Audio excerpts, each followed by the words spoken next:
Pittsburgh Steelers have made more moves as they have made another interesting transactions following what has been a pretty wild past few weeks of moves, transactions, and updates for the Steelers. We have a big one ahead of the game on Sunday, but not only that, we have multiple huge updates, including a couple that have fans concerned, but also one that is pretty exciting. A ton to go over on this episode. You're going to want to stay tuned until the end of the video, folks. There's a lot to go over today. But before we get into it all, quick reminder to hit that subscribe button. If you're enjoying the daily Steelers content, make sure to hit that subscribe button. Again, this is the place to be. It's very simple. Folks, a ton to go over on this episode today. Your guys' support has been great. And let's dive into some moves that the Steelers have made. Now, if you've been following the channel for a while, they've been making a lot of moves as of late. Some of them depth pieces, some of them not. We're going to see later in this video that there's a lot of injuries that are plaguing the Steelers. But you can see here, they have signed running back Trey Sermon to the practice squad. Now, I had a video on him a couple weeks ago, I believe it was, and he's been around the team before, dating back to, I believe, this summer. But they waived him, and now they're bringing Trey Sermon back, which is quite interesting. I just gave you a little bit of a tidbit there. We have some injury updates later. But you can see here, the Steelers have signed running back Trey Sermon to the practice squad, and he is a veteran. He has played on this in the NFL for, maybe not a veteran, but he's played for, a few years, and he's gotten some snaps. He's familiar with the game. He's not, a rookie or someone young who's going to come in and potentially be a superstar or anything like that. But he's going to provide consistency and depth, which is what they need. He initially signed officially signed following a tryout during the Steelers rookie minicamp in 2025 and has spent time on the practice squad in the 53-man roster. Played for the Patriots, Vikings, Colts, and of course the Chargers game. He was on the 53-man roster. 46 games, starting 5 over 4 seasons. And you might be familiar with him through playing with the Eagles in 2022, of course the 49ers in 2021. But they did have a spot open. In case you're unfamiliar, Isaiah Hodgins, he got signed to the Giants 53-man roster. I believe he's going to be active for this Sunday. But it is quite the signing. Now, he's played 4 games. He hasn't gotten a snap yet. But you look back to even as recent as last year for the Indianapolis Colts, who we know are having a great year this year. He played 17 games. The year before, he played 14. He's been around, right? He has experience. He's not necessarily a veteran in the sense of he's had a ton of NFL games and snaps, but he's played a little bit, and it's always nice to have running back depth. Now, we know the way this team is rolling. They want to be, fans, all of us. We want Jaylen Warren to get as many snaps as possible. You also have Gainwell, and they have some other depth there at the running back position. But at this point, they clearly like Trey Sermon, and if you do need a backup, injuries happen all the time, especially this season, he's not a bad option. So let me know down below what your thoughts are on this. Played with the Colts, played with the Eagles, played with the Niners, limited snaps. But you look at the running back depth. You have Warren, you have Gainwell, and we've seen some snaps as well in the last game from Caleb Johnson. If any of those guys, God forbid, of course, go down with an injury, hopefully that never happens, it's nice to have someone in the practice squad that you can elevate that has played there before to be maybe not reliable, get snaps every game or anything like that, but someone who can at least be somewhat conservative with the ball, and we don't have to worry about him turning it over. So again, all these moves, they might not look like a lot on the surface, but a lot of these guys end up playing, and that's why it's important to cover them. Now, let's touch on a few other things because there is a lot of updates to go over today. And let's start with the injury. So Darius Slay, Cole Holcomb, and Alex Highsmith are all out against the Bengals, with Isaac Seumalo taking a step back and did not practice after 2 straight limited practices.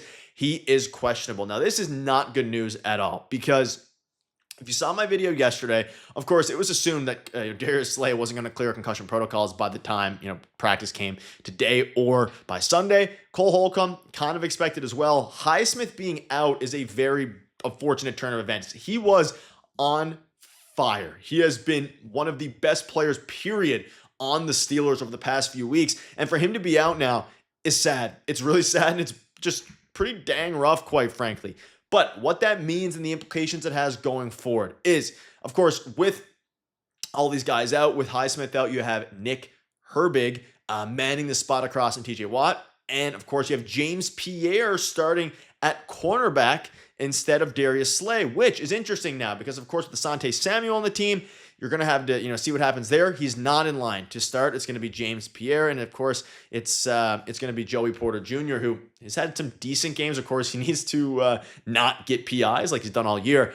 But they're lining up with James Pierre, who definitely deserves it. And we know that Mike Tomlin has spoke pretty highly of him, talking about how he's developed into a really solid cornerback. It is yet to be seen what's going to happen exactly with Asante Samuel, whether he's going to get elevated from the practice squad, all these different things. But for now, we saw him at practice today, and people in a tweet kind of blew up here, 134,000 views. Some Asante Samuel Jr. from today, and feel free to go check out Nick Farabow's tweet about it. I'll link in the description if I remember. He was moving pretty slow. Now, he's going half speed. It's practice. I'm sure he's still rehabbing. I don't believe he's going to be starting this Sunday, though things can change. That was the sentiment, at least as of what I can tell now. They're going with, of course, Joey Porter Jr.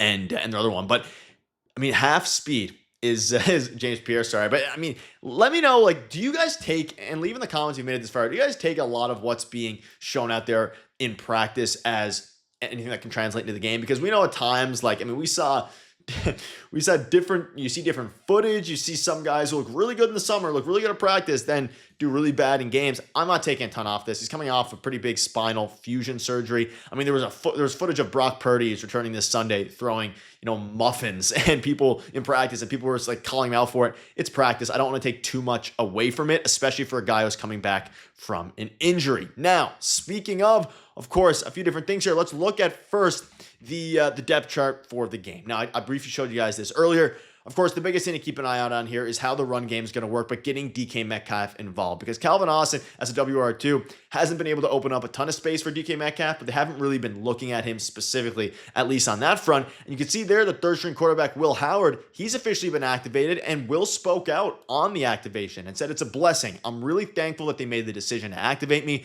because we have Aaron, so it's not necessarily like I'm coming up to play. You also have Mason Rudolph, who's probably going to be, he is next man up, you would assume, but it's more for my growth and development. That means a lot that they were willing to do that for me, and I just don't want to make them regret it. So there is a big split among Steelers fans, and I'll have a video covering this at some point.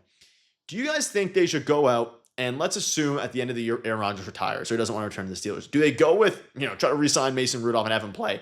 Do they go with Will Heyward, the 6th round pick who's shown flashes, in practice, and it's ironic, I'm just talking about practice, and now here we are. Or do they go out and they try to, draft somebody with their pick this upcoming year in the first round? Or do they go out and they try to make a trade, as crazy as it sounds, for Kyler Murray? Where do you guys stand on the Will Heyward situation? Because there's a reason he was drafted so late, right? And of course, he had a really good final year in college, but do you think he could actually be an NFL quarterback? Like, quarterbacks at this point are hit or miss. We're seeing guys like Bryce Young not pan out very well, but we're seeing some guys like Brock Purdy who were drafted later. Of course, he's in a Kyle Shanahan system. You could argue that every quarterback in the Kyle Shanahan system is going to, succeed. But it's interesting, right? And let me know down below what your thoughts are on this. We're seeing struggles from Jordan Love this year. Like, there's a lot of different things going on, and it's obviously a question ultimately for the future, not for this year. The goal right now is to make the playoffs, win the division, and win a Super Bowl. But for Will Heyward, it's a question that's going to creep up pretty quick. So let me know down below what your thoughts are on this. One final thing. Darius Slay, he's out again, like I mentioned, and his history has been pretty rough. You can feel free to pause here. There was injuries during week 4, week 6, week 9, week 10, week 2, week 3, all these different things that are happening. Hopefully, he can get healthy soon, maybe. But at the end of the day, I almost trust James Pierre and Joey Porter Jr. more at this point, especially with Jalen Ramsey sliding to the safety position, and of course, Asante Samuel being able to play cornerback as needed as well, depending how James Pierre does, and Kyle Duggar being a stud. But that'll wrap it up, folks. Let me know down below what your thoughts are. Cheers.